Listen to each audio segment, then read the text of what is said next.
माताओं, अब हमें पीछे बोलिए, पीछे रहेंगे क्या?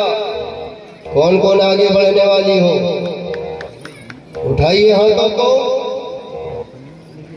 अरे कौन कौन आगे बढ़ोगी? और बजाओ इनके लिए जोरदार ताली। ये दुनिया आगे बढ़ रही है तो ये बहनों को, ये बेटियों को अब पीछे रहने की आवश्यकता, बोलिए,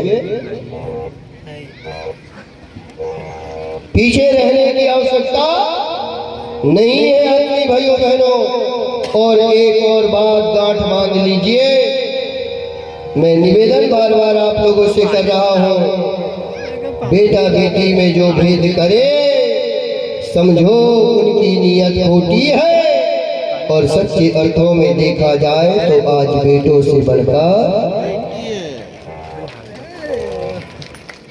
2-3 लोगों ने ताली लगाई। बेटा बेटी में जो भेद करे समझो उनकी नीयत खोटी है।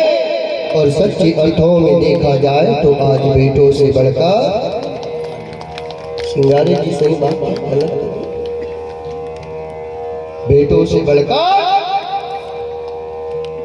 क्योंकि मेरे भाई बहन मेहंदी रोली कंगन का श्रृंगार नहीं होता, रक्षाबंधन और भैया दूज का त्योहार नहीं होता, रह जाते हैं वो आंगन सूने बन करके जिनके घर में एक बेटी का अवतार नहीं होता।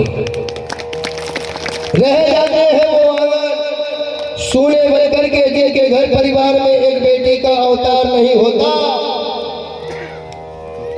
याद रखिएगा पूज्य गुरुदेव जी की वाणी को, बेटा बेटी में जो भेद करे समझो उनकी नीयत खोटी है। और सच्चे अर्थों में देखा जाए तो आज बेटों से बढ़कर,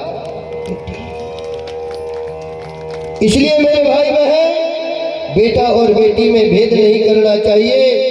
वास्तव में बेटियां आज बेटों से बढ़कर के हैं। कभी कभी ये सोच करके देखो, कभी कभी ये चिंतन करके देखो, बेटा अगर आपके घर का पारस है तो वारिस है तो पारस है ये बेटियां।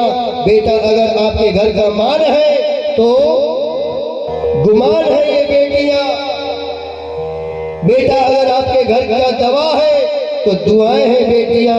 बेटा अगर तुम्हारा वंश है तो तुम्हारा ही अंश है ये बेटियां, तुम्हारा ही अंश है ये बेटियां। याद रखिए हमारे राष्ट्र के संतों की बातों को, कभी बेटा और बेटी में भेदभाव नहीं करना, कभी भेदभाव नहीं करना चाहिए। बेटा है तो ठीक और बेटियां हैं तो ठीक। बेटा अगर वारिस है तो पारस है बेटियां। बेटा अगर मान है तो गुमान है बेटियां। बेटा अगर दवा है तो दुआएं है बेटियां। बेटा अगर वंश है तो तुम्हारा अंश है बेटियां। बेटा अगर आन है तो तुम्हारे घर की शान है बेटियां। बेटा अगर शब्द है तो अर्थ है बेटियां। बेटा अगर तन है तो तुम्हारा मन है बेटियां। बेटा अगर संस्कार है तो संस्कृति है बेटियां। बेटा अगर तन है तो मन है तुम्हारी बेटियां। बेटा अगर एक घर का भाग है तो 2-2 घरों की चिराग